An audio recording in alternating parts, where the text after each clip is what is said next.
Mire antes de atirar, é o tema da nossa ministração, é a sexta ministração da Vida Mais Que Abençoada, essa campanha que nós estamos trabalhando para nos organizarmos segundo os princípios e os valores da Palavra de Deus, para organizar a nossa vida na boa mordomia, para podermos com sabedoria lidar com as nossas finanças, podemos também com fé e fidelidade aprender o que fazemos com aquilo que Deus coloca nas nossas mãos. Que fique bem claro, queridos, que nós estamos aqui hoje falando de foco, de mirar em alvo.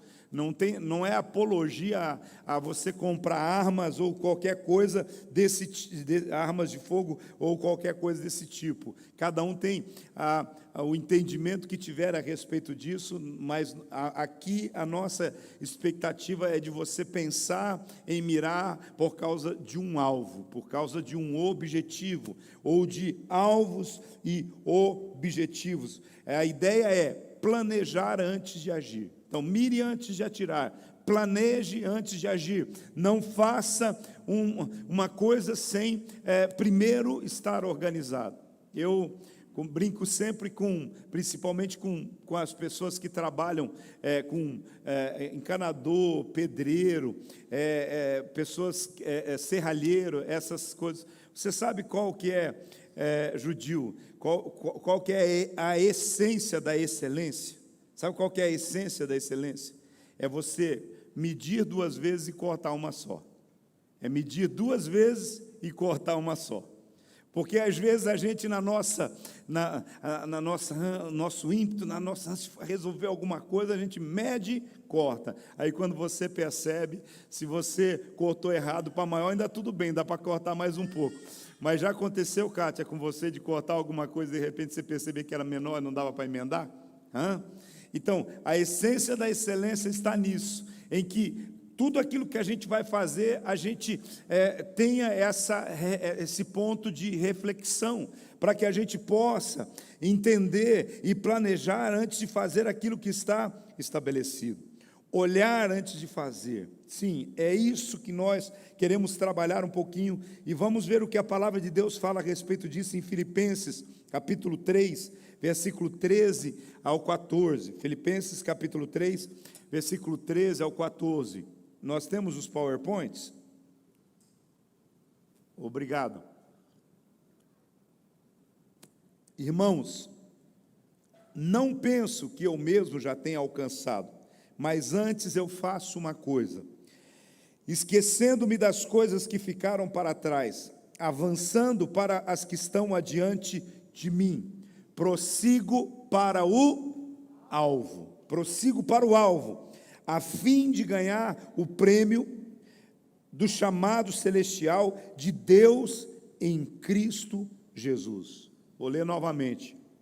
Irmãos, eu não penso que eu já tenha alcançado, mas uma coisa eu faço, esquecendo-me das coisas que ficaram para trás e avançando para as que estão diante de mim, prossigo para o alvo, a fim de ganhar o prêmio celestial de Deus em Cristo Jesus. Talvez você possa dizer assim, mas esse texto bíblico não fala de salvação? Sim, fala de salvação. Esse texto bíblico não fala de eu alcançar a vida eterna? Sim, fala de você. O alvo principal do crente, do cristão, qual é? É a gente chegar no destino para o qual nós estamos caminhando. Todos nós estamos caminhando para um destino, e esse destino é uma eternidade vivendo com Deus. Agora, o grande problema que nós temos muitas vezes como crentes é que a gente acha que a única coisa que importa é o final, é o objetivo. Mas eu quero dizer para você, por mais que você tenha por objetivo o sonho de conhecer uma cidade extraordinária, vamos supor, quem aqui já viajou para Florianópolis? Não vou pensar muito longe. Quem já viajou para Florianópolis? Então deixa eu perguntar aqui, quem ainda não viajou? Deixa eu dizer para você, viaja, viu? Vou contar um segredo para vocês. É mais barato viajar para Florianópolis do que para outros lugares. E sabe quanto que custa uma passagem de ônibus para Florianópolis? Dá R$60. Você vai e volta para Florianópolis num ônibus executivo semileito com R$ 120. Se você for almoçar, passar um domingo e almoçar em Florianópolis, com R$ 200, você vai a Florianópolis, almoça na beira da praia e volta por pessoa. Só uma dica para você. Tem gente que fala assim, nunca é possível, nunca consigo, porque só pensa em coisas extraordinárias. Mas, claro, que melhor ainda se você puder ir passar uma semana, um mês, alguns dias. E uma dica, se você conhece o pastor Dado, de repente você pode até fazer uma visita para ele. Mas vamos lá. O grande problema que as pessoas têm, voltando para a nossa pegada aqui, o grande problema é que às vezes eu foco Florianópolis, e eu não desfruto da viagem. Uma das coisas mais gostosas de ir para Florianópolis é a viagem, porque você passa por vários tipos de lugares. Você sai aqui de Curitiba, desce uma serra, e essa serra ela é bonita, ela é linda. Quando você consegue olhar e observar a natureza, de repente você dá para outras planícies. Você chega em Joinville, você já vê uma arquitetura germânica, você já vê algumas coisas. Aí você, logo de repente, do nada, você está em cima do morro, você já vê o mar lá embaixo, aqueles lugares bonitos. Agora, tem gente que não desfruta da viagem, tem gente que não aproveita, tem gente que entra no carro, no ônibus ou qualquer coisa, já dorme. Não é verdade? Não tem nada errado de dormir.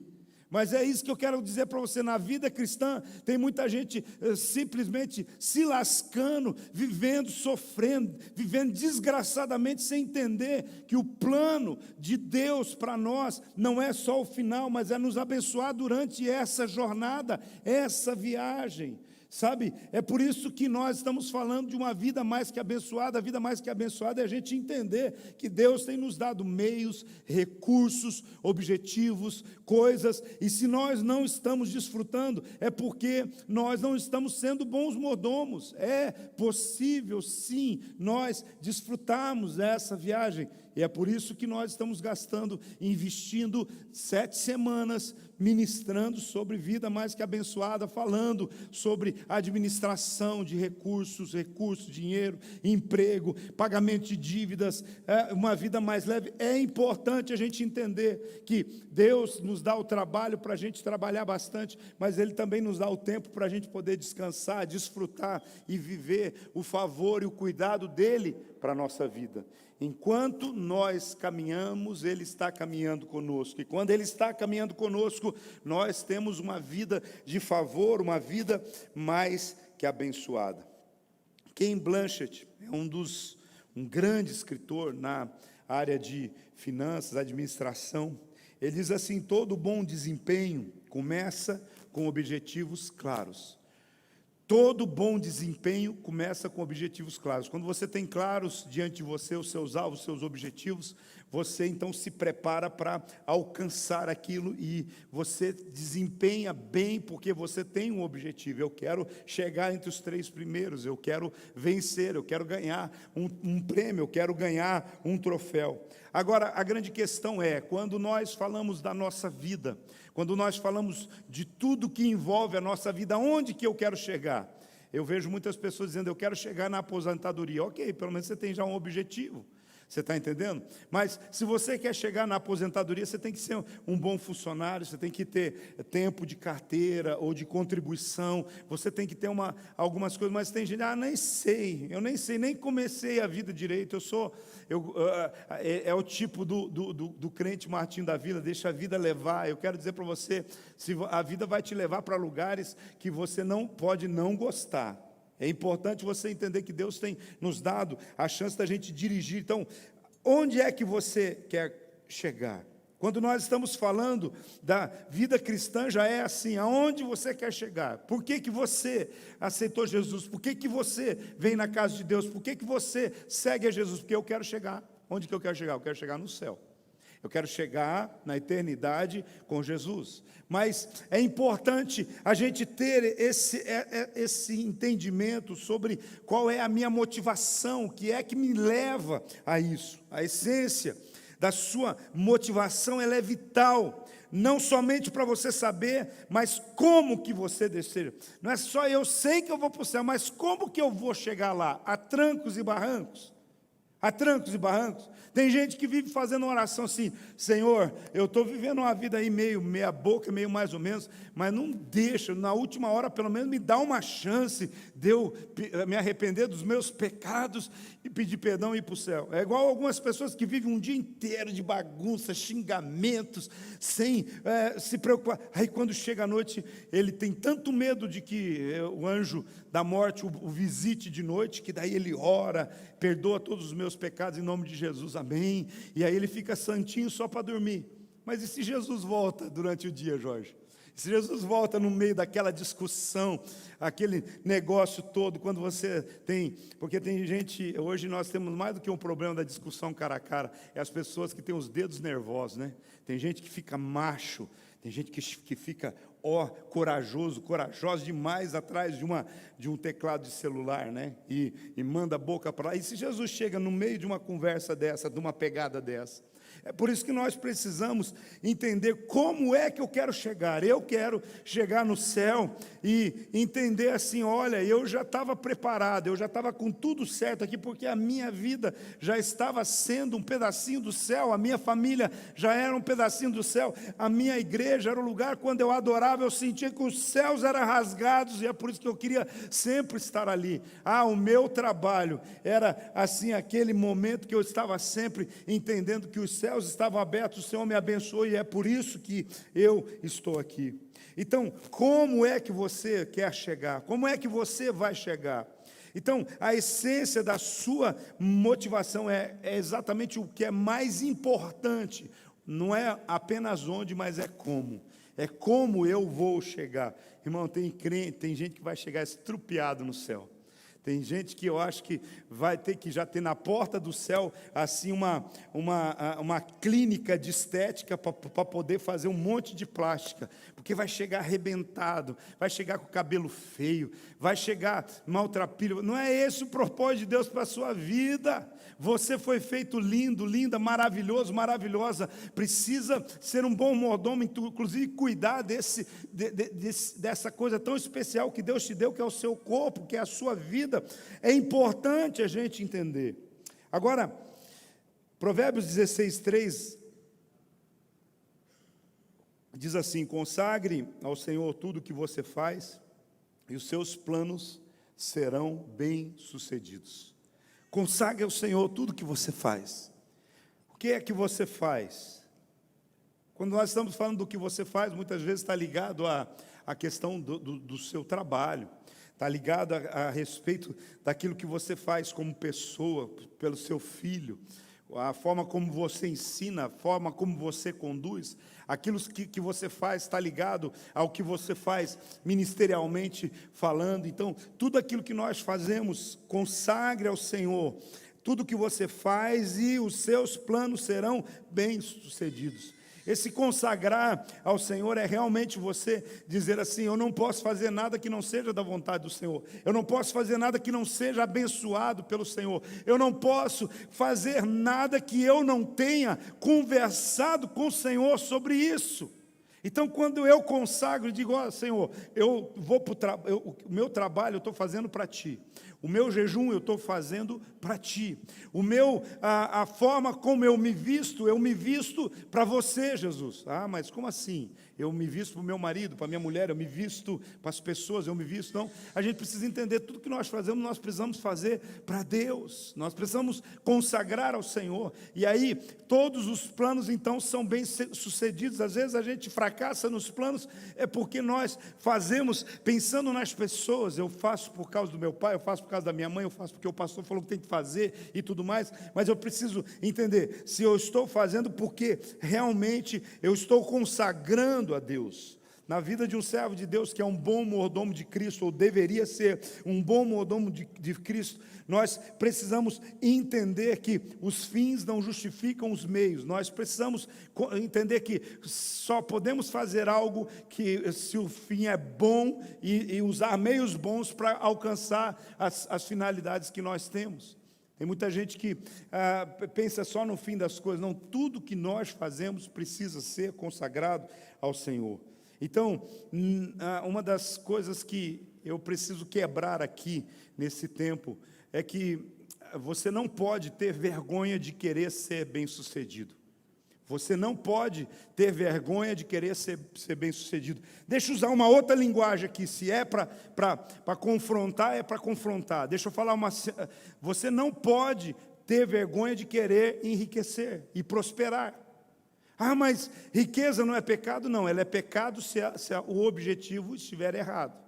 Se ela tiver um propósito, se ela tiver um fim, se ela for consagrada ao Senhor, não é pecado. Agora, tem muita gente que tem vergonha de realmente querer prosperar, de buscar viver esse propósito. Existem caminhos que levam à prosperidade. Pecado é você querer buscar atalhos para prosperar. Pecado é deixar que a ganância e a avareza esteja perpetuando no seu coração. Isso sim é pecado.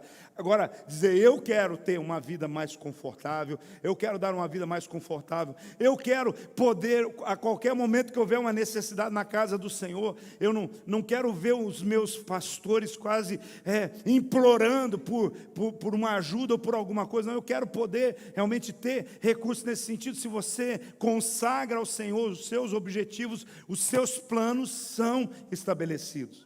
O grande problema, e a Bíblia fala muito a respeito disso, é que a gente pede e não recebe porque a gente pede mal. A gente pede pensando só na gente mesmo. A gente pede pensando só, simplesmente nesse processo. Eu, e aí o que sobrar, eu divido. Eu quero dizer para você, quando a gente fala, não, Senhor, eu sou um instrumento nas suas mãos. Tudo que o Senhor fizer através de mim, o teu reino vai ser abençoado. As pessoas ao redor de mim vão ser abençoadas. A minha família vai ser abençoada. E é importante a gente entender esse processo, é importante a gente entender aquilo que Deus tem para nós. Então não tenha vergonha de querer ser próspero, bem-sucedido, não peça perdão por você estar indo bem, sabe?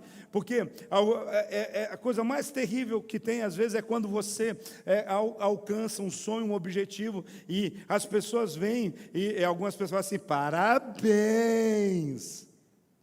Já ouviu algum parabéns assim, que você falou assim, esse não é de fato parabéns, você merece, sabe? Esse parabéns você merece, olha, na maioria das vezes, porque quem realmente está com você, às vezes ele fala assim, puxa vida, que legal, quando é que você vai me convidar para ir lá naquela tua casa de praia?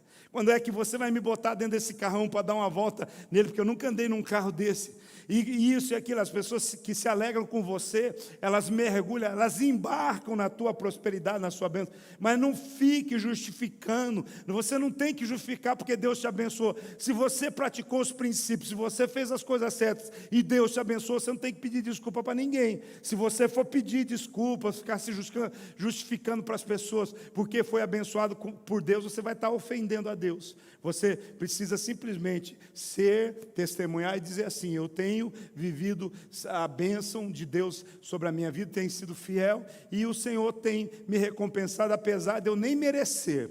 Eu tenho mais do que eu preciso e muito além do que eu mereço. Essa deve ser o entendimento do nosso coração. Então, há muitas pessoas que têm dificuldades, que ficam escondendo o ouro, que não quer, que nem desfruta daquilo que tem na sua vida. Por quê? Porque estão alcançando resultados. Se os seus resultados você está alcançando, é por causa da sua fidelidade a Deus, a sua aliança com Deus, por causa da sua obediência, por causa da boa mordomia, a administração, que é o que nós estamos falando nessa série, que é você administrar para Deus e agir com sabedoria nos seus recursos. Você não tem que pedir desculpa para ninguém. Você simplesmente tem que ser o testemunho do que Deus pode fazer na vida de alguém. E é por isso que em Jeremias 29:7 diz, busquem a prosperidade da cidade, para a qual eu os deportarei, e orem ao Senhor em favor dela, porque a prosperidade de vocês depende da prosperidade dela. O que Jeremias está falando aqui? Quando ele coloca a palavra, busquem a prosperidade da cidade. Como que eu busco a prosperidade da minha cidade? Como que eu busco a prosperidade da minha cidade?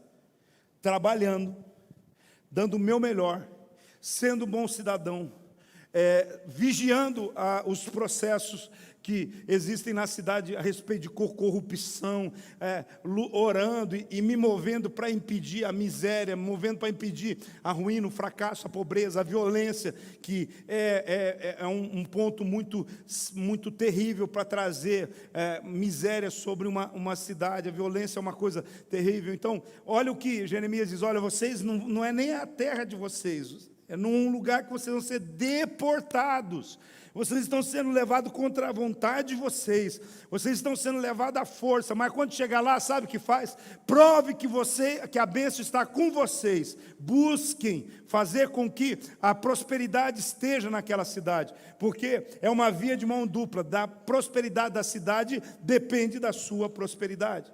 Porque assim, irmão, é só você pensar o seguinte: o que adianta você ser próspero, poder fazer um triplex, um casão bem grande na cidade que não tem, e a sua rua não ter calçamento, e a sua rua não ter a questão de saneamento público, e você ter dificuldade realmente para chegar onde você... O que adianta isso? Isso é bom? Não, não é bom. O bom é quando você pode ter a casa que você sonha e deseja ter, e quando as coisas ao redor, elas estão boas ou estão melhorando para se tornar igual você pode ser. Então, quando a palavra diz assim: busquem a prosperidade da cidade, então trabalhe por isso, envolva-se com isso, pague os seus impostos, empregue as pessoas da cidade, compre no comércio local. Está comigo, irmão? Compre no comércio local. Então, é importante a gente entender essas coisas. A Bíblia está sempre estabelecendo algumas maneiras. Então, à medida, veja bem, à medida que o nosso dinheiro ele começa a circular aqui entre nós, começa a circular na própria cidade, nos comércios, isso de alguma forma chega de volta a você, seja em recursos mesmos, seja em benefícios e tudo mais. Então, é tremendo quando a gente olha a palavra falando sobre isso. Então, a prosperidade de vocês depende da prosperidade da cidade. Se você é um comerciante, você precisa orar e trabalhar para que haja gente que compre as suas coisas. As pessoas que estão nesse processo, tem muita gente, sabe, que não tem esse entendimento. E só para vocês entenderem o seguinte, todo mundo aqui conhece a história de algum familiar ou de alguma pessoa que em algum tempo foi viver no exterior. Tem alguém que conhece? Alguém que foi morar nos Estados Unidos? Alguém?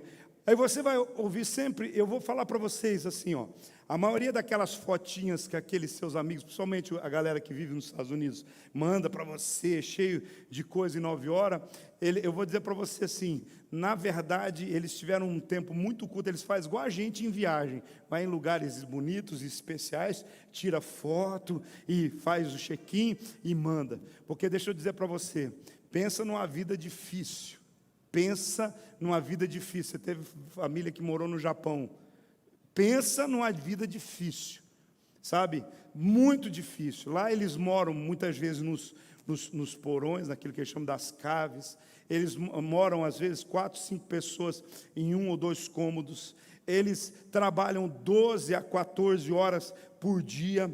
Assim, os trabalhos que sobram para o estrangeiro são os mais difíceis. Nos Estados Unidos mesmo, boa parte dos homens lá trabalham para tirar gelo das estradas, para construir estradas em temperaturas menos 10, menos 15 e coisa e tal.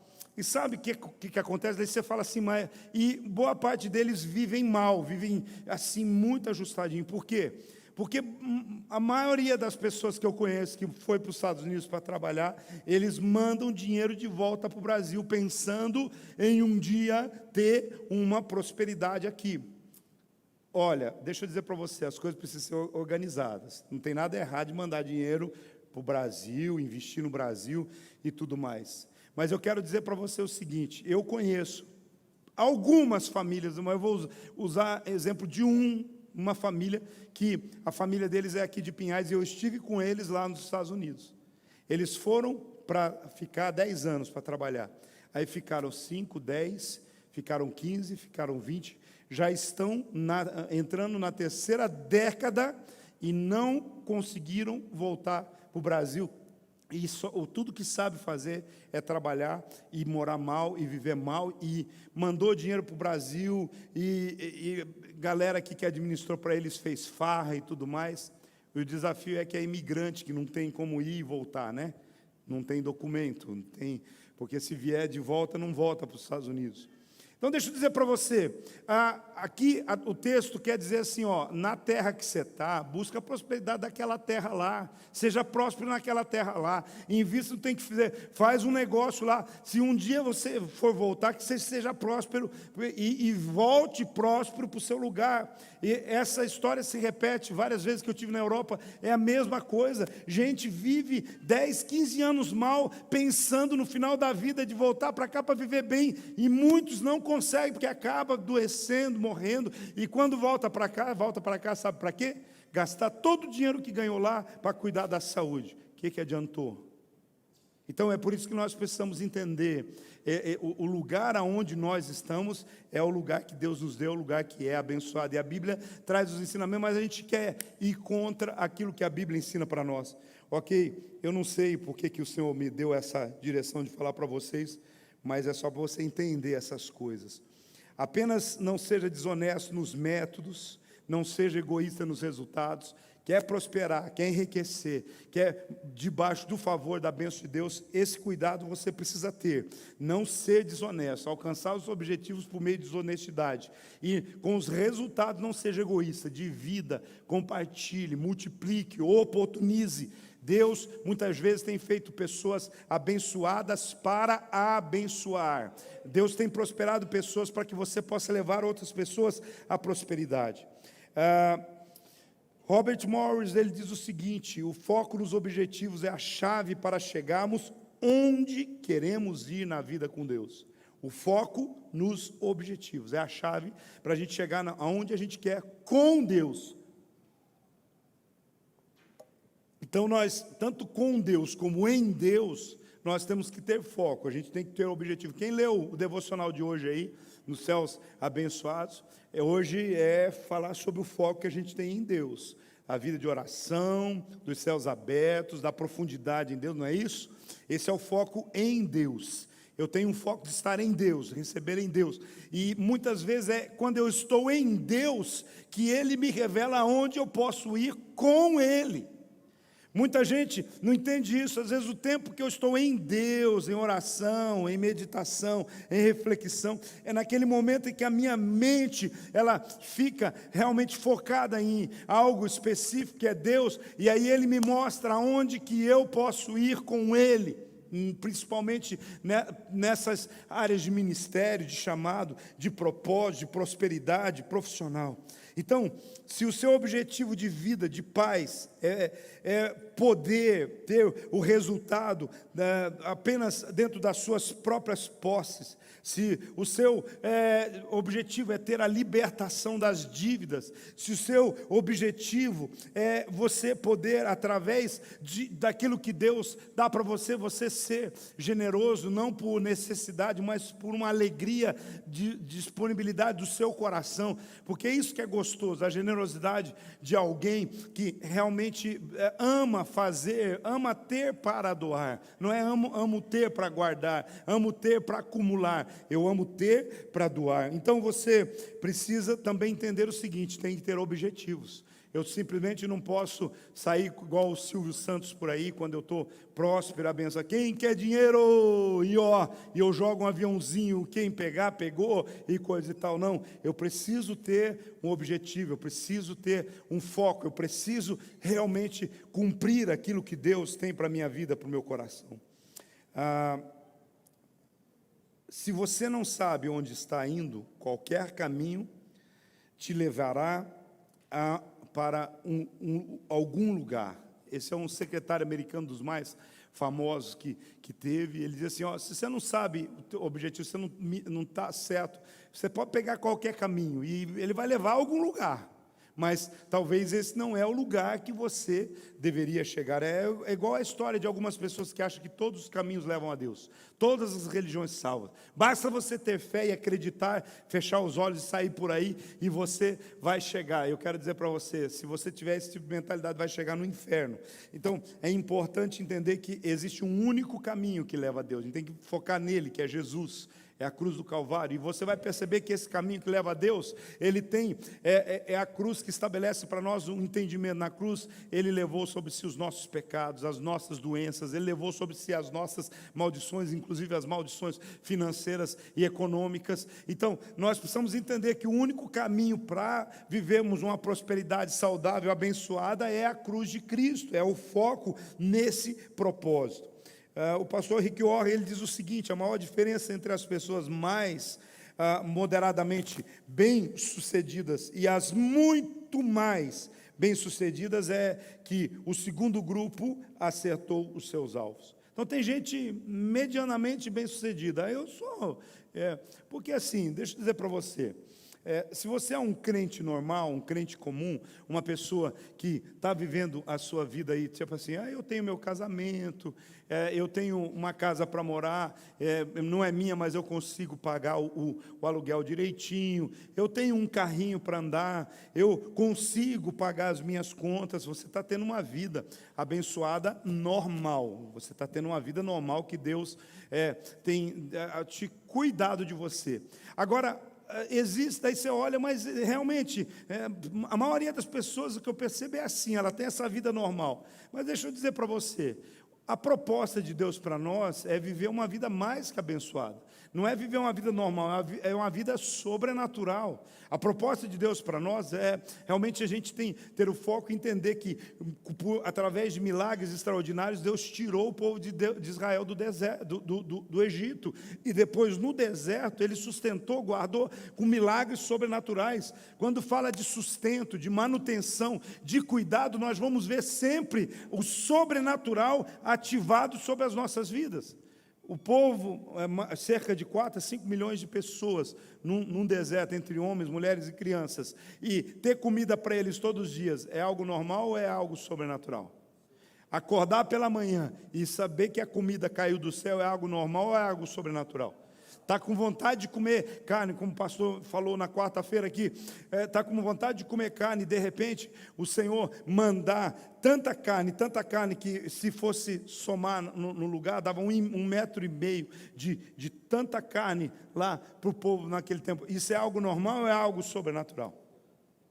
Então eu quero dizer para você, se Deus, até mesmo no deserto, na jornada do povo caminhava, Ele trabalhava o sobrenatural sempre. Então, o que eu quero que você entenda hoje aqui, é que do ponto de vista econômico, financeiro, da sua vida, Deus quer ativar o sobrenatural, céus abertos sobre você. O grande problema é que nós, muitas vezes, nos acomodamos e tudo bem, eu vou viver essa vidinha normal. Uma vida normal está bom para mim. Não está bom para mim não, irmão. E eu espero que não esteja bom para você. Para mim, é a vida sobrenatural, é a vida dos desafios, é a vida que muitas vezes eu tenho que tomar decisões sérias. Então, é importante a gente entender que se seu objetivo é ter uma vidinha normal, sem dívidas, tudo bem, vai viver a sua vidinha, mas não fica depois perguntando, Senhor, por que aquele irmão viajou para não sei aonde, por que aquele irmão trocou de carro, por que aquele irmão não tem uma casa só, ele tem 3, ele tem 4, aí você vai ouvir do Senhor falar assim, porque ele decidiu viver uma vida sobrenatural. Agora o grande problema eu preciso tocar nisso. O grande problema é que a gente quer uma vida sobrenatural. Eu quero. Se eu perguntar aqui, todo mundo vai ficar animado. Mas deixa eu te falar uma coisa. O sobrenatural é em todas as áreas. Você quer uma vida sobrenatural nos resultados, você precisa ter uma vida sobrenatural na semente. Aí eu quero, então, aí a sua semente, a sua vida de semeadura não é só por obediência, é realmente porque você é ousado e diz assim, as minhas sementes serão também sobrenaturais, eu vou para além daquilo que realmente o mundo possa entender. É por isso que a fidelidade a Deus nos dízimos já é um princípio sobrenatural, que o mundo aí fora não consegue entender, uma revelação dos céus pela sua vida. Mas você quer o mínimo ou você quer o máximo? O que você quer viver na sua vida? Robert Morris, ele diz o seguinte: é interessante quando muitas vezes você vai olhar para algumas pessoas, como que elas estão vivendo as suas vidas, e quando você pergunta e olha para elas, você percebe que elas estão, quando fala das finanças, elas se sentem como uma abelha que cai no mel. Outras se sentem como se tivessem mergulhado numa areia movediça. Todas as vezes que eu penso em fazer alguma coisa a respeito das minhas finanças, eu me afundo um pouquinho mais. Você percebe que há muitas pessoas que estão vivendo, e eu corroboro com isso, porque eu ouço e vejo muitas pessoas assim, toda mexidinha que dá, até quando quer dar um passo, então nunca consigo me mexer, porque parece que a minha vida econômica e financeira é uma areia movediça. Será que é Deus que colocou essa areia movediça para você? Será que é essa a vontade de Deus para você?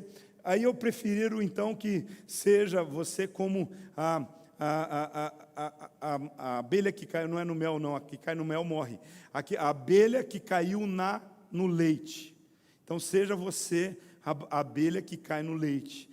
Bata suas asas até que esse leite vira manteiga, e que você tenha uma estrutura estável, que você possa sair dali, e que você tenha algo que mudou a estrutura e mudou o valor, ou seja, se tornou algo mais valioso, em que você vai ter algum recurso. Então, ao invés de você se ver num atoleiro de areia movediças, veja-se talvez mergulhado num pote de leite e diga assim: eu vou aqui me mexer até que esse leite vire manteiga, até que essa manteiga seja um recurso para aquilo que eu possa ter, e eu tenho inclusive uma base sólida para que eu não venha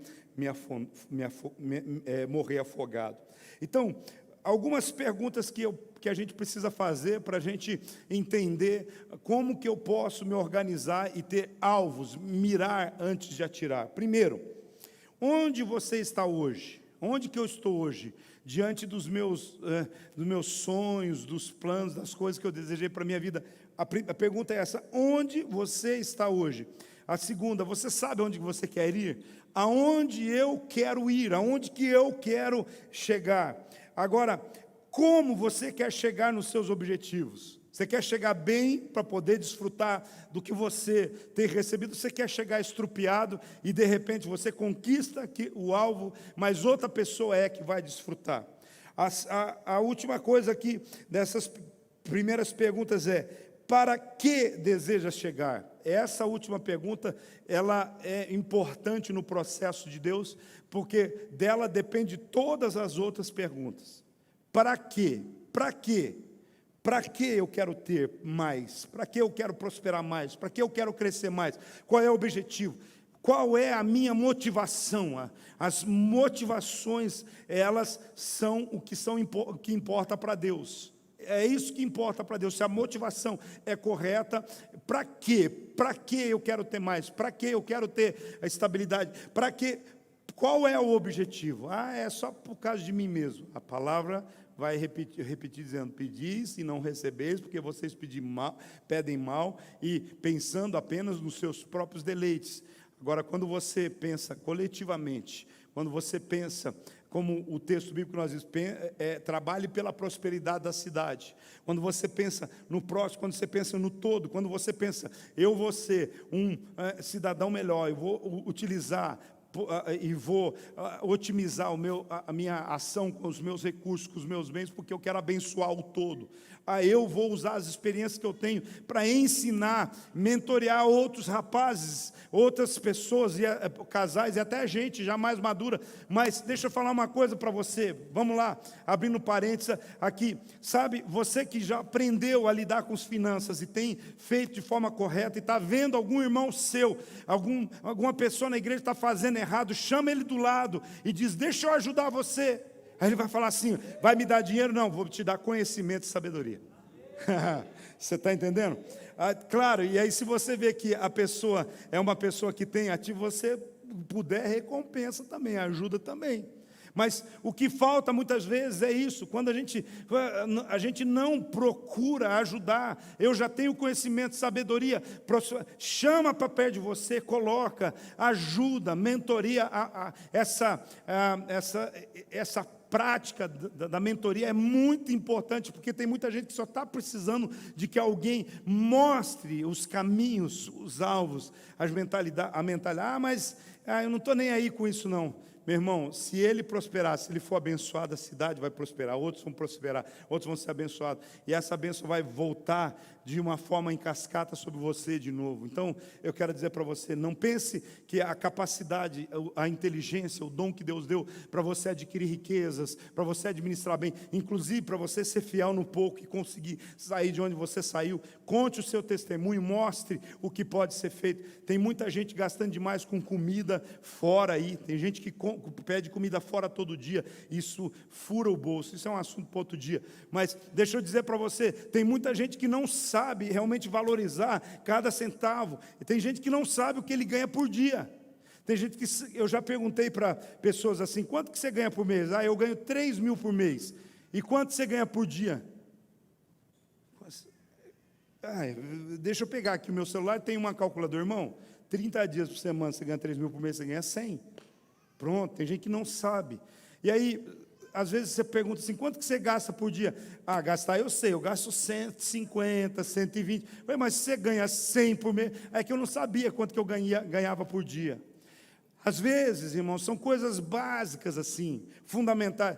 É incrível, é estranho a gente estar usando um culto de domingo de manhã, falar sobre esse assunto. Parece ser estranho, mas é alguma coisa que a gente sempre tem que estar falando e instruindo. Eu espero que você saia daqui com algumas decisões, algumas verdades que vão mudar a sua vida, o seu coração. Então, é importante a gente fazer essas perguntas, que são perguntas como essa, que ajudam você a mirar antes de atirar. E aí, quando você mira antes de atirar, você acerta no seu alvo. Então, nunca tenha vergonha de buscar a ajuda de pessoas que sabem mais do que você a lidar com as crises, sabe? Pessoas que estão no outro nível, pessoas que já superaram. Vocês já cansaram de me ouvir falar uma frase que eu tenho usado aqui e em muitos lugares, mas eu tenho sempre dito o seguinte: o sábio, ele aprende com os próprios... Não. O sábio, ele aprende com o erro dos outros. O inteligente, ele aprende com os próprios erros. O tolo não aprende nunca. Isso também tem o seguinte, tem gente que é inteligente e capaz, e ele fala assim, eu já sei que o fulano, Beltrano, tem alguns irmãos na igreja que já superaram e passaram por algumas situações, eu vou perguntar para eles como que eles venceram. Aí ele encontra um caminho. Mas tem gente que fala, não, eu vou na raça, eu vou provar para todo mundo que eu posso. Então vai demorar triplo, quádruplo vai demorar muito mais. Você podia já pegar um caminho, uma picada aberta. Você está entendendo? Mas não, eu quero abrir a minha porta. Então aprende. Se você é inteligente, então aprende. Eu prefiro ser sábio. Eu prefiro ler, eu prefiro conversar, eu prefiro ver o testemunho e a história de algumas pessoas. Isso é muito importante. Então, há pessoas que têm um outro nível de boa gestão, de mordomia, e que são modelo e referência para nós. Ao invés de invejar eles, vai lá e aprenda com eles, e você vai perceber que eles gostam muito de te ajudar. Então, é uma via de dupla, é uma via de duas mãos que vai e volta. Agora, vamos lá para a gente concluir essa palavra, então, que está tão boa. Pelo menos para mim. Para você elaborar objetivos e obter resultados. Primeiro, antes de mais nada, ore, pedindo sabedoria a Deus. Ore, fala, Senhor, me ajuda porque está difícil.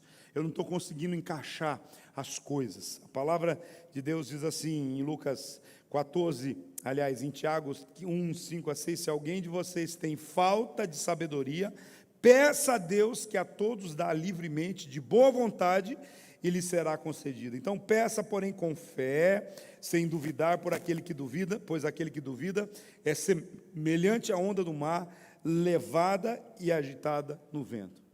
Deixa eu falar uma coisa para você. Se você está endividado, se você está com problemas na administração das das suas finanças, você está agindo com sabedoria ou com falta de sabedoria? Repete, fala para mim.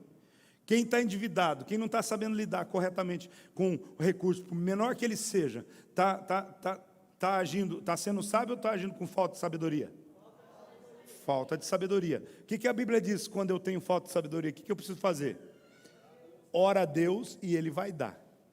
Ore a Deus, Ele vai dar. Ele vai te dar a direção, a estratégia de como que você vai mover. Agora, tem muita gente que já orou: Deus, me dá dinheiro para eu pagar minha dívida. Deus, me dá recurso para eu comprar minha casa. Dá isso, mas nunca orou: Deus, me dê sabedoria para eu administrar o pouco e desse pouco eu conseguir chegar sobre o muito. Não, às vezes a gente não entende isso. Agora, você tem que orar acreditando, com fé. Fala, não, Deus responde, Deus faz. A palavra não mente. A palavra é fiel. A palavra dele é fiel para a minha vida. Porque senão você vai ser como uma onda do mar. Porque tem gente, a ideia aqui da onda do mar é porque você já viu aquele tipo de crente que tem dia que ele está muito espiritual e tudo ele sabe que Deus vai fazer. Tem outro dia que ele não acredita em nada. É assim, um dia ele está lá no topo, outro dia ele está lá embaixo. Uma hora ele acredita que Deus vai ajudar ele a resolver todos os problemas dele. No outro dia ele, não, esse negócio já não vai dar certo. Não, é igual a pessoa que tem a vida toda bagunçada. Ele precisa entender que a primeira coisa que precisa organizar para resolver, a primeira dívida que você precisa pagar para sair das dívidas é a dívida que você tem com Deus. A dívida que nós temos com Deus é a dívida da fidelidade. Então, eu quero dizer para tem gente que fala assim: então, se Deus me abençoar, eu sair das dívidas, eu vou começar a dizimar. Já deu errado, você não vai sair dessa. A primeira dívida que eu preciso pagar é com Deus. Ou seja, porque Ele é o provedor, Ele é a fonte principal, Ele é a fonte do recurso. Então, eu preciso me organizar nesse processo. Então, tem gente que começa, fala, então eu vou fazer, eu estou assim meio... Aí ele entrega o dízimo um mês, aí ele entrega o dízimo 2 meses, ele dá 3 meses, aí depois ele chega no líder, no discipulador, o pastor fala assim, já passaram 3 meses e a minha dívida aumentou. Eu vou parar de dar o dízimo, não adiantou nada, parece que até piorou, aumentou a minha dívida. Deixa eu dizer uma coisa para você, é a onda do mar, você precisa continuar com fé, entendendo assim, não é o dia que você crê, o outro dia quando você vê os números, você não crê. Você precisa continuar crendo sem duvidar para que você possa alcançar os seus objetivos. Então, é isso que Tiago diz de forma bem clara. A oração também, nós precisamos entender que não é o último recurso de um bom administrador, mas é o primeiro. Inclusive foi compartilhado com os nossos empresários essa semana sobre isso. Segunda coisa, se você quer entrar nessa rota e nessa bênção de Deus, obrigado, jamais estabeleça alvos para impressionar os outros. Jamais estabeleça alvos para impressionar os outros. Eu vou fazer isso, aquilo, eu vou botar meus alvos. Não, seja coerente com aquilo que você faz. Lucas 14, 10, 11 diz, mas quando você for convidado a ocupar o lugar, ocupe o lugar. Quando você for convidado, ocupe o lugar menos importante, de forma que quando vier aquele que convidou, diga-lhe, amigo, passe um lugar à frente, passe para um lugar mais importante, então você será honrado na presença de todos os convidados, pois todo o que se exalta será humilhado, e todo o que se humilha será exaltado. Seja humilde, saiba o seu lugar, tome decisões para servir, não para impressionar. Eu não sei se já aconteceu com você, mas é terrível. Às vezes você chega num lugar, na igreja a maioria das pessoas quer sentar no último lugar, mas quando chega aí num show e não sei o quê, tem gente que chega meio atrasado, mas vê umas cadeirinhas liberadas, fala, o pessoal ficou com vergonha de sentar lá na frente agora, e vai lá e senta. Aí de repente chega uma pessoa assim, com licença, você poderia procurar um outro lugar para você, porque esse lugar está reservado para alguém importante. Daí você sai todo murchinho. Às vezes é melhor que você esteja lá no seu lugar, alguém fala, tem um lugar reservado para você aqui na frente. A gente precisa estabelecer esse entendimento na nossa vida. Nós não vivemos para impressionar as pessoas, nós vivemos para cumprir o propósito e a vontade de Deus. Para você elaborar objetivos reais e obter resultados. Terceiro, estabeleça alvos específicos e mensurados. Alvos claros que você mede, que você pode, que você consegue ver e com que você consegue medir, algo que você possa alcançar. E quando alcançar, você diz: eu alcancei. Por isso que Paulo diz em 1 Coríntios 9, 26, sendo assim, eu não corro como quem corre sem alvo, e não luto como quem esmurra o ar. Então, ser uma pessoa melhor, alcançar os objetivos, envolve a gente ter alvo e a gente saber quais os passos que eu estou dando para alcançar esse alvo. Tem gente que falou assim, ou está falando ainda hoje: em 2022 eu vou entrar em forma. Tá bom, você vai entrar em forma. Mas qual o alvo que você tem? Entrar em forma para você o que é? Eu preciso perder 5 quilos. Então, tá bom. Então, em 2022, um alvo que eu tenho é perder 5 quilos. Aí eu preciso, então, agora ver como que ter um lugar que eu me pese, pelo menos uma vez por semana. Eu tenho que saber se eu estou fazendo uma caminhada, se eu estou indo na academia, se eu reorganizei a minha dieta alimentar. Então, eu preciso entender qual é o meu alvo. Para entrar em forma, o meu alvo é perder 5 quilos. Então, em 12 meses, eu divido por 12, eu tenho que perder quanto? Eu tenho que perder 400 gramas por semana. Isso é facinho, mole, nada disso. Às vezes você perde 2 quilos, 3 quilos no primeiro mês, e aí você leva o resto do ano ali, sabe? Mas perder 5 quilos no ano já é uma boa coisa. Então, os alvos precisam ter 2 critérios, pelo menos: ser mensurável, ou seja, eu vou eliminar 5 quilos ou 4 quilos do meu corpo. E tem que ser claro: eu vou alcançar o meu alvo, e esse alvo vai ser em 4 meses, vai ser em 12 meses, vai ser... Então tem que ser bem claro, para que quando está chegando, você fala: eu já perdi 3,5, eu já perdi 4, já perdi 4,5, falta uma semana, essa semana eu tenho que zerar esse negócio. Então, se a gente não tem esse tipo de atitude, a gente nunca alcança os nossos objetivos. Zig Ziglar diz o seguinte: um alvo estabelecido adequadamente já te levará à metade do caminho da sua conquista. Olha lá, e eu concordo com isso. Quando você estabelece o alvo de uma forma correta, isso já é a metade da sua conquista.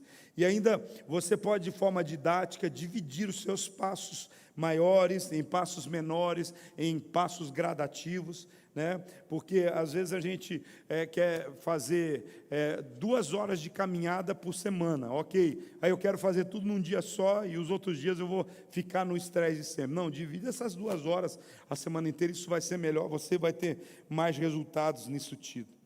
Mark Twain diz o seguinte, um dos maiores escritores americanos: o segredo para avançar é começar. O segredo para avançar é começar. O segredo para começar é dividir tarefas complexas e desafiantes em pequenas tarefas administráveis, e depois começar pela primeira. Está aqui um resumo de tudo isso aqui que a gente está falando. Você tem que começar. Começa dividindo, começa vendo os passos, depois você volta e vou fazer o que eu tenho que fazer, e você vai alcançar os seus objetivos. Então vamos lá, de forma bem prática. Escreva a sua visão. Ela precisa soar apaixonante. Qual é a minha visão para a minha vida financeira, econômica? Qual é a visão de vida que eu tenho? Se ela não for apaixonante e nem você não estiver apaixonado pelo que você quer fazer, esquece. Elabore um plano de ação. Irmão, o grande problema é que às vezes a gente não quer organizar, é cansativo, é desgastante. Esse negócio de botar no papel, esse negócio de pegar o papel e colocar na parede da geladeira, esse negócio de eu ter um anúnciozinho para mim no espelho que eu pentei o cabelo e escovo os dentes, esse negócio é coisa chata, é coisa de gente que faz. Já testou? Já experimentou? Já tentou colocar nos lugares mais importantes algo que sempre vai te assustar e dizer para você: você já cumpriu a sua meta hoje? Você já fez isso e isso hoje? Então, aplique isso, apegue-se ao seu plano diariamente, tenha as estratégias certas, senão não vai chegar a lugar nenhum. Isso, inclusive, na vida devocional, irmão. Inclusive na vida devocional que a gente deixa para depois. Hoje eu vou fazer minha vida devocional, minha prática devocional na hora do almoço. Aí não dá na hora do almoço. Eu vou fazer no final do dia. Aí no final do dia você está cansado. Eu vou fazer no outro dia e vai ficando. Você nunca consegue cumprir os seus objetivos. A disciplina, ela é fundamental no processo para você alcançar os seus objetivos. Mova-se para a ação. Mova-se, movimente-se. Você vai perceber que toda conquista tem movimentação. Se você não levantar de manhã para ir para trabalhar, se você não levantar e não for para a academia, se você não decidir, você não vai alcançar os seus objetivos. Avalie também os resultados. Mas e se eu me decepcionar? Você vai se decepcionar e dizer assim: eu vou decepcionar uma vez só, mas não vou me envergonhar de novo. Eu estou avaliando os meus resultados porque eu quero começar de novo, eu quero fazer de novo, eu sou capaz. Essa semana passada eu tive uma conversa com alguém, numa mentoria, e a pessoa precisava de algumas coisas para alcançar um objetivo e tal, e era entre tomar uma decisão radical e entre ela mesma se disciplinar e alcançar o objetivo num longo prazo. Então eu disse: olha, você é capaz de alcançar sem precisar de outras situações radicais. Passo a passo, você consegue alcançar os objetivos que você tem. E tal, a pessoa ficou empolgada, falou: realmente, e isso ainda vai te gerar economia financeira. Eu falei, a pessoa: realmente, eu consigo, eu posso e tal. Isso semana passada. Aí ontem me encontrei com essa pessoa, e eu perguntei: isso aí, e aí, como é que tá? Como é que nós estamos no nosso plano lá? Eu falei: o quê? Foi só os 3 primeiros dias. Eu falei: então eu desisto de você. Sabe, às vezes, eu falei: eu desisto de você na brincadeira nesse sentido, mas com esse objetivo especificamente, porque não adianta a gente gastar tempo, planejar, organizar, se a gente não quer disciplinar para colocar em prática aquilo que tem para fazer. Então, mova-se na direção da ação, avalie os resultados, faça a prestação de contas, preste conta. Tem alguém, uma das coisas que eu preciso entender é isso, uma coisa que eu aprendi desde criança, e eu tenho ensinado às pessoas, tenho ensinado no discipulado: quando você tem uma área de pecado, quando você tem uma área de fragilidade na sua vida, sabe aquela coisa que você volta, de vez em quando você cai de novo, eu compro demais, eu tenho problema com pornografia, eu tenho problema com mentira, eu tenho isso aqui, sabe essa área de fragilidade, que você sabe que é uma área de fragilidade na sua vida? A melhor maneira de você resolver esse problema é você ter um interlocutor, seja o discipulador, um líder, pai, mãe, seja o seu pastor, que você contou o seu problema e que de semana em semana, de mês em mês, de tempo em tempo, você preste conta, que você diga: eu estou andando em vitória, eu caí de novo, ou que você dá direito para ele perguntar para você. Na área financeira é do mesmo jeito. Você precisa colocar e disponibilizar que as pessoas possam, que você preste conta do avanço que você está tendo na sua vida. Isso é fundamental, porque toda vez, isso é assim, que você pensar em fracassar, em errar, em pecar de novo, você vai lembrar: poxa vida, vou ter que encarar minha mãe, vou ter que encarar o pastor, eu vou ter que encarar o fulano, vou ter que falar que eu fracassei, e eu não quero isso para a minha vida. Aí você começa, de forma disciplinada, a vencer a sua área de fragilidade. Para você elaborar os objetivos, já estou terminando, reavalie as suas referências de vida. Não deixe se enganar: as más companhias corrompem os bons costumes. Quem que é a tua referência, irmão? Hoje nós estamos vivendo esse tempo dos influencers. Quem é que te influencia realmente? Quem que é a tua referência? Eu gosto daquele rapaz lá que conta um monte de piadinha. Ele ficou rico contando piadinha lá no YouTube. O Whindersson. É isso mesmo o nome do cara? O Whindersson, eu gosto. Agora ele virou até lutador de boxe e não sei o quê. E você vive vivendo a vida dele e você não faz nada. Quem que é a tua referência? Tua referência talvez deve ser o homem de caráter, o teu pai, tua mãe, alguém que venceu na vida com pouco. Homens dentro da casa de Deus que fizeram a diferença, tua referência. Então, as más conversações corrompem os bons costumes. Que tipo de conversa que você tem no dia a dia? Eu estou conversando de como que eu vou conseguir multiplicar os bens que eu tenho. Qual é o tipo de coisa? Então, vamos lá. Com quem você anda? Quem é que te inspira? O que você anda lendo? Não leio nada. E quando eu leio O que está lendo aí biografias de gente valente, gente que superou enfermidades, doenças, fracassos, guerras e situação. Quem você segue nas mídias sociais? Quando alguém olha lá nas suas mídias sociais, o que é que você lê? Quem é que você segue? Aí eu gosto de ver as fotinhas você vai viver vendo a vida dos outros, e a vida vai passar e você não vai viver a sua vida. Mas tem pessoas que você pode seguir no Twitter, que você pode seguir nas redes sociais, que vão sempre ter uma palavra de inspiração, de graça para você. Então, quem é que você segue? Quem é que você ouve? Hoje em dia, a gente tem muitos podcasts aí, a gente tem alguns vídeos e coisas assim de mensagem, ensino, instruções. Quem é que está falando a sua vida? Quem é que senta na sua mesa? Quem é que senta? Quando senta na sua mesa, você senta para conversar sobre o que? Eu sento para falar mal do pastor, do meu líder, do meu patrão, da minha mulher, da minha mãe. Qual é o assunto que permeia as coisas? Como que você vai crescer e prosperar se você tem esse tipo de atitude? Quem é que você paga para ouvir? Deixa eu falar uma coisa para você. Esses tempos atrás, não sei até se eu falei aqui, mas esse tempo atrás eu fui numa conferência, e quando eu fui nessa conferência, eu paguei uma inscrição de R$385. E eu falei, que absurdo, vou viajar, pagar hotel lá e coisa e tal, mas está muito caro.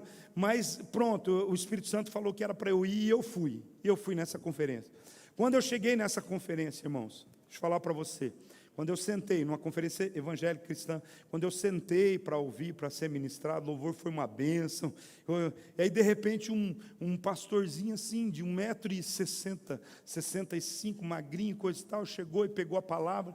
Eu falei, cara, mas eu vim aqui para ver Bill Johnson, eu vim aqui para ver fulano de tal, eu vim para ciclano, e agora vamos botar esse pastorzinho aí para ministrar. Fiquei pensando nessa, qual era o objetivo. Irmão, deixa eu falar uma coisa, quando terminou a ministração, quando terminou a palavra, o ensino, bem dessa forma como estava sendo feito aqui, deixa eu falar uma coisa, se a oferta do culto tivesse sido depois do que o pastor pregou, eu teria pegado o meu cartão de crédito, passado R$5.000 e falado assim, essa ministração, ela transformou a minha vida, e eu pagava pelo menos R$5.000 por isso. Sabe? Tem gente que fala, não pago para ir em conferência, não pago para fazer um curso, não pago, só ando atrás de coisa grátis. Tem coisa boa, coisa grátis também. Mas, meu irmão, tem hora que você tem que investir, porque é no investimento em conhecimento, em ensino, que você vai receber algumas coisas. Deixa eu dizer algo para você. Eu pergunto, pensa depois no final desse culto, o que pode valer para você uma ministração como essa que você está recebendo hoje aqui. Então, diante disso, eu quero dizer, o que é que você paga para ouvir? Tem gente pagando para ir ouvir palhaçada por aí. Tem gente que paga para ir ver o Tiririca no teatro. Tem gente que paga uma série de coisas, mas paga Netflix para ver porcaria. Paga um monte de coisa por aí. Mas eu quero dizer, tem gente que paga streaming aí para poder ver futebol e tudo mais. Não tem nada de pecado ou errado nisso, mas eu quero dizer para você, será que esse dinheiro não pode ser muito mais investido em outra área de crescimento na sua vida? Sabe, eu tenho TV a cabo em casa, e se deixar ela ligada dos canais esportivos lá, você vai ver aqueles homens falando, a mesma coisa o dia inteiro, aquelas coisas, e tem gente que fica o dia inteiro sendo alimentado por isso, vai chegar a que lugar? Mas vamos lá, quem é que enche seu tanque? E quem é que esvazia? Nós precisamos andar com quem enche o nosso tanque, e não apenas com quem esvazia. Quem é que extrai o melhor de você? Quem é que chama você para a responsabilidade? Quem é que te aperta em algumas situações? Veja por onde você anda, e os seus passos serão seguros. Como é feliz aquele que não segue o conselho dos ímpios. Salmo 1, 1. Coloque-se em pé, vamos orar.